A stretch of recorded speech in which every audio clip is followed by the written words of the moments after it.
Sound good? Perfect. All right. Well, Chief Smith, thank you so much for taking the opportunity to sit down and talk about everything that's transpired since July 6th. I know there have been a lot of questions, so hopefully we can provide some clarity to the community. Kind of just want to start off getting your general feeling. Since July 6th, obviously there have been a lot of questions. I'm sure you've seen many of them yourself. What has your reaction been as chief, seeing how the community has responded since then? I would be disingenuous if I didn't say that there was a little bit of frustration there. Why we have called the media in to have these kind of conversations is because I see the misplaced focus that's causing the controversy. That we are overlooking the fact that the RPD men and women did something extraordinary by preventing a mass shooting. We don't have bodies strewn out across Richmond. We don't have multiple people shot. We didn't have officers going door to door doing death notifications. And the controversy that comes, this was a dynamic crisis. It was. There's nothing less. And there's going to be Monday morning quarterbacking that comes from that. I can accept that, and all the criticisms and all the questions, whatever. I'm the chief of police. I'm a big boy. I can take that. But what frustrates me is that when we overlook the incredible win that the city of Richmond has, because the officers and the tipster actually took some action, and that we didn't have a mass shooting here in Richmond, Virginia. So we have to concentrate on the game too and the win.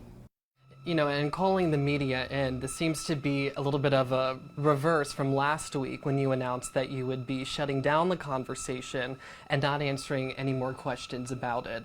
Between then and now, what was the change of heart there? We just want to make sure that we are open and transparent, that the controversy does not interfere with the ongoing prosecution that's taking place as well too.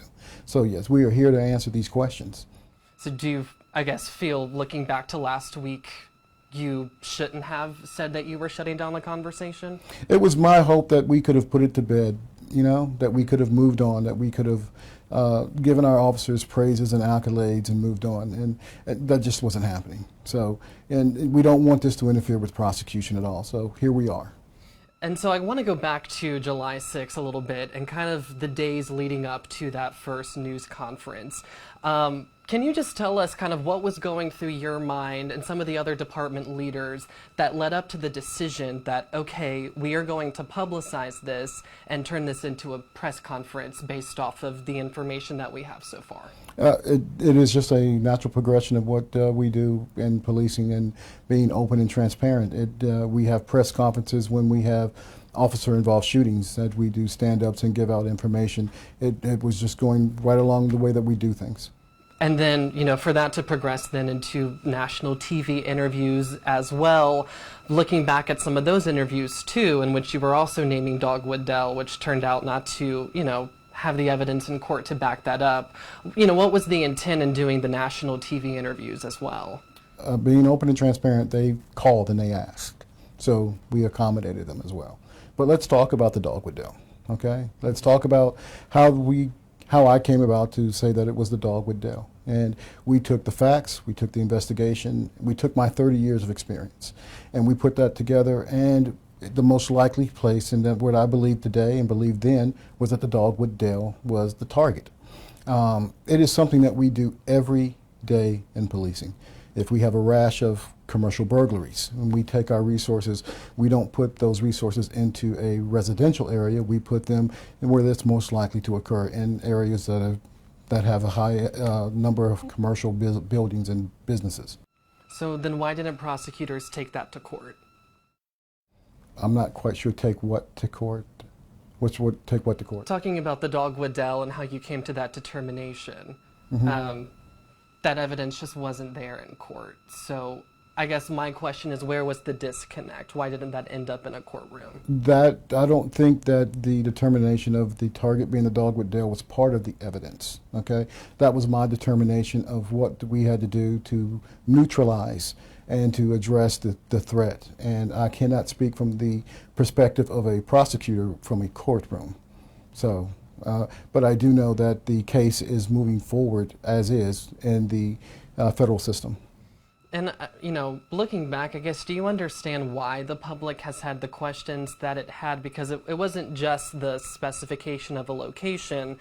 It was also, there was questions about why the officers at the event didn't know of the attack. The surrounding law enforcement agencies weren't notified. The men's charges aren't related to anything that is conspiracy to commit a mass shooting. And even in this federal court documents, there's nothing related to a mass shooting plot. I can't speak on what the federal government is doing, but let's give you the perspective of what we were doing. We had a very dynamic crisis on our hands, and we prioritized operational strategies in order to neutralize the threat, and that's what we did. Even prior to the 4th, we took one into custody. We seized their weapons. We seized a cache of ammunition that would have been used, and we surveilled the second suspect in which we were doing. So we moved pretty quickly, and we actually reduced the threat. And what could we have done better? Could we have concentrated in mastering our communication strategy better? Yeah, we could have. Have we learned? Have we made some changes that will not only benefit us when we deal with another crisis situation, but some changes that will also benefit us day to day in our communication strategy? So I think where we would fault and any regret that I would have personally would be in our communication strategy.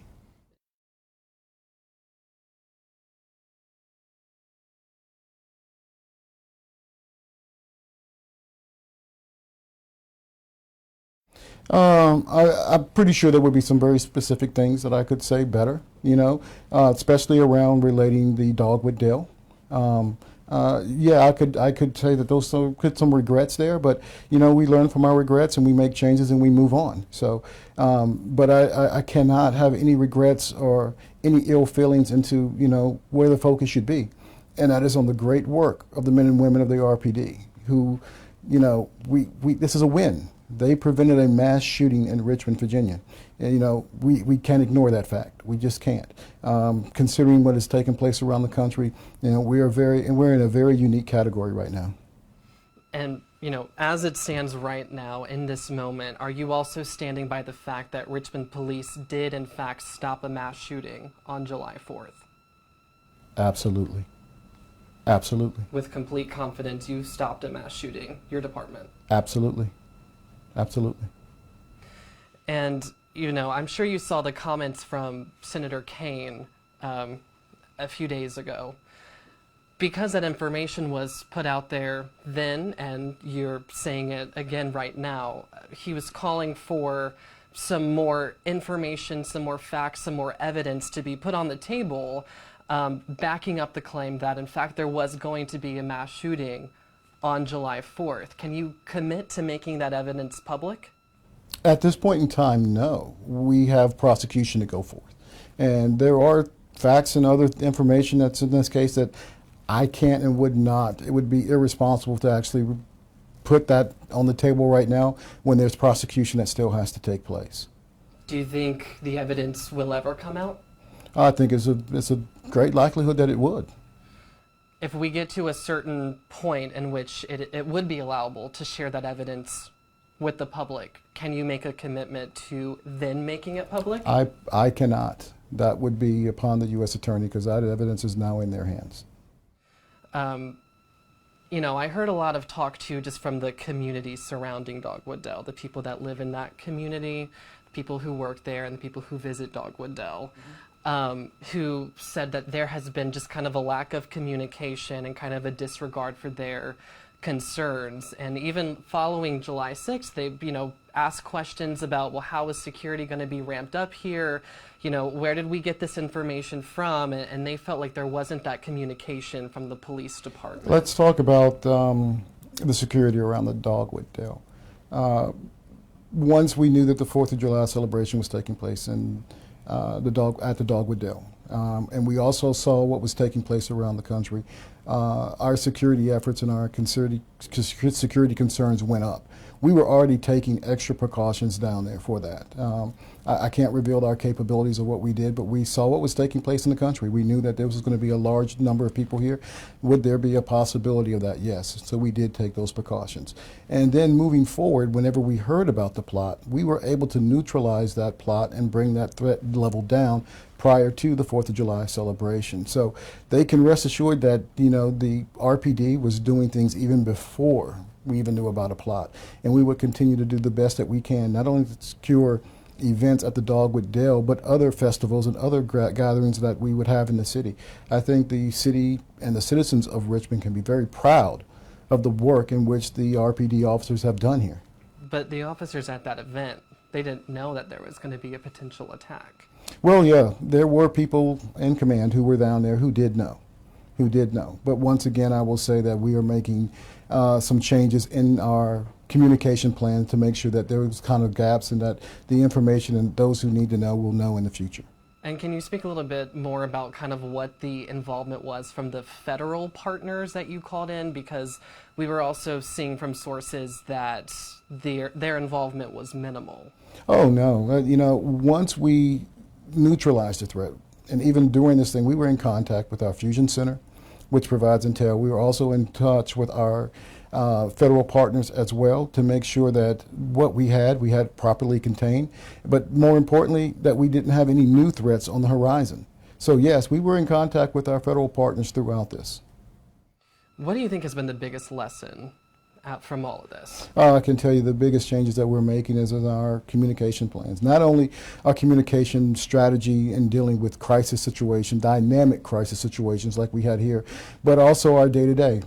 It is paying dividends for our communication strategy day-to-day. So it was a unique situation that we pray does not come back to Richmond again, but if it does, I think our communications plan will be a lot stronger. Speaking of communication, and I remember asking this question on July 6th as well during that presser, I specifically asked, because of the retraction that happened a few days prior when our PD put out inaccurate information about the Lee statue protest, how the police department was making sure its communication protocols were tightened. But at the time, you refused to answer my question.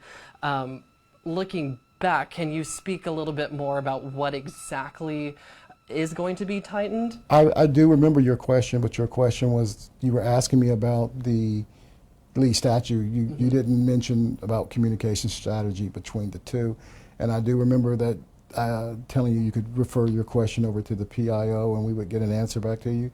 So did you get an answer back from that question? I did get like a one-sentence statement. Yeah. Okay, so now your question is, once again, you want to know... Are there any specifics in this communication process that you can speak to? Because, you know, this wouldn't be the first time in which the public has received information, I guess, that could have been a little bit more vetted before it was released. Okay. So yeah, we've learned a lot, and we're making a lot of changes into our communication strategy, making sure that the communication flows well internally and externally to those who need to know. And also, how do you communicate a message that you have neutralized a threat prior to an event that does not cause a panic? Those type of things can take place. But going back to your question about the Lee statue, what are you saying was communicated improperly during the event that happened at the Lee statue, or the release of the information about the Lee statue and the protest? The tweet that went out during the event. During the event back in 2020. Yes. Yeah, correct. Yeah, I cannot speak to that. I was not here about that. I have reviewed that type of information and what took place there. So those who were here would be best to answer that as to why they sent the message out that they sent. Okay. And you just mentioned, I heard you say something about causing a panic to the community. Do you think that the information initially put out did cause a panic to the community? No, what I said was that how do we not cause a panic to the community? You know, when we neutralize a threat before the event takes place, that is one of the lessons that we have to do. How do you actually, you know, create that narrative so that you don't create a panic? And that's what we don't want to do. We want to be transparent and open, but we don't want to cause a panic either. Do you think that you did cause a panic, though? I think I caused concern. I think I caused some concern. And, you know, from that, our communications plan is now stronger. And then also just talking about the community aspect here, because I know that they're really at the center of this whole conversation. I just want to give you an opportunity to speak directly to the citizens that you serve as police chief about how you're going to make sure that that trust with the community is top notch. Yeah, trust is really top notch because it was trust that actually led the citizen to give us a call. That led to the information, that led to an investigation, that led to us actually being able to neutralize the threat prior to the event happening. I would say that that trust is still there and that we should take this as an example of what could happen when we have trust in each other. When the police and the public get together and if we can prevent a mass shooting, what can we do in preventing the gun violence that we're experiencing now in the city of Richmond? And that I believe they should be very proud in the work that the officers did. They neutralized a mass shooting prior to it occurring. And you talked about what you have learned. What do you think the public can learn? Public can learn that it has a very good police department. Yes, there were some challenges with our communication strategy in this, but I mean, they prevented a mass shooting. They should be very proud of their police department. Is there anything that I haven't asked that you wanted to mention? I think I summed it up by saying that, you know, this is a good police department. It's a great police department that's done great work. And together we can continue to do even greater work together. And that's what we have to do. We have to work together so that, you know, people can feel comfortable in calling up and giving us information. See something, says something works, because if we hear it, we have to do something, and we will do something. And this is a great example of what happens when we follow those rules, or when we follow that advice. And just one last question I just thought of. Can you just provide a little bit more information or background about how the tip that came in was vetted and then deemed credible? Oh, it was.